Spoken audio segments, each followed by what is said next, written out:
Sarah, you talked a little bit at the panel about playing a villain. What has surprised you about playing a villain in Star Wars Rebels? How much I enjoy it. It's always fun to play the characters that you least expect. And what I really loved, like I said about her earlier, was that she's such an she's a thinking bad guy, a thinking villain. And everybody wants to be the villain. I mean, come on. Plus you get the way better outfits. You do a lot of great little things that we use in the animation with your hands or your face, and so a lot of that will plug right in. Just because you're in a recording booth, it doesn't mean you shouldn't be fully in character. It's just you don't have to sit through the hair and makeup. And so when I was finding her and finding things like the hands and whatever those things are that help you get into character, and then you would start seeing them in the drawings, and it's a really great reciprocal process and creative.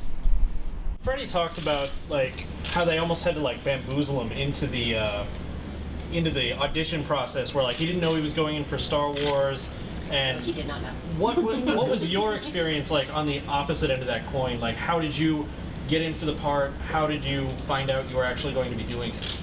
I made them write it for me. No, so Freddie didn't know, and when he found out, I mean, talk about, a little boy Christmas. He couldn't believe it, and it was someone, who told him? It's someone somewhat famous that he saw that at the audition that gave him an inkling of what it was, and I'm trying to remember, he probably would tell the story better, and he was over the moon, and he was so excited to be a part of it, and this cast is so incredible, and they work together. What's I think really interesting about this process, and I couldn't always participate, but when I could, I did, is they record together.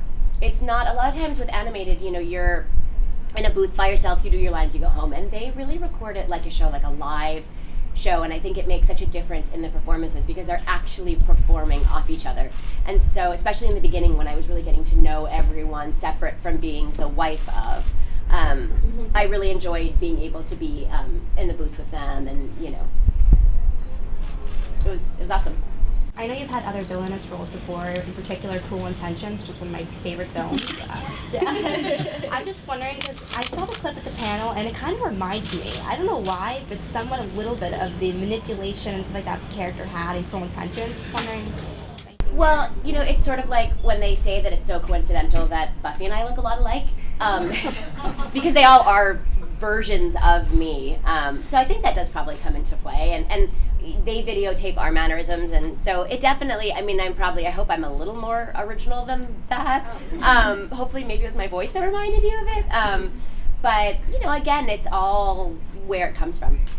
So I've been a huge fan of yours for a long time. I've been following your career for years. Obviously, Star Wars attracts a huge fan base, fanboys, fangirls. There's a lot of them in this room. I'm wondering as Sarah Michelle Gellar, what do you fangirl about? I'm in Star Wars. Come on. I don't think, and I don't know if it necessarily hit me right away when I was hitting everybody up for a role on it, but for the rest of my life, I am now part of this family. I'm part of the legend, I'm part of the lore, I'm part of the story. As Ashley has proved, you never know where someone's gonna pop up, and that's, and I'm also, like I said earlier, I'm looking for some street cred. I'm tired of it being Charlotte's daddy's a Jedi and Charlotte's mom drives carpool. So I'm also really hoping that I finally get some cred with the kindergarten crowd. Thank you. All right. Well, what? That's a really Los Angeles problem. It's a really Los Angeles problem, right?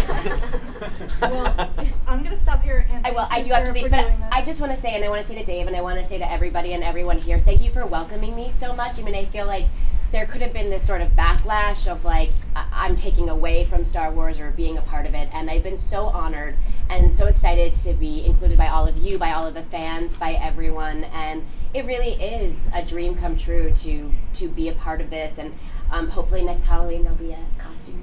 Or sooner. Or sooner. I have a week. I have a couple weeks still. Before. I just am looking for costumes.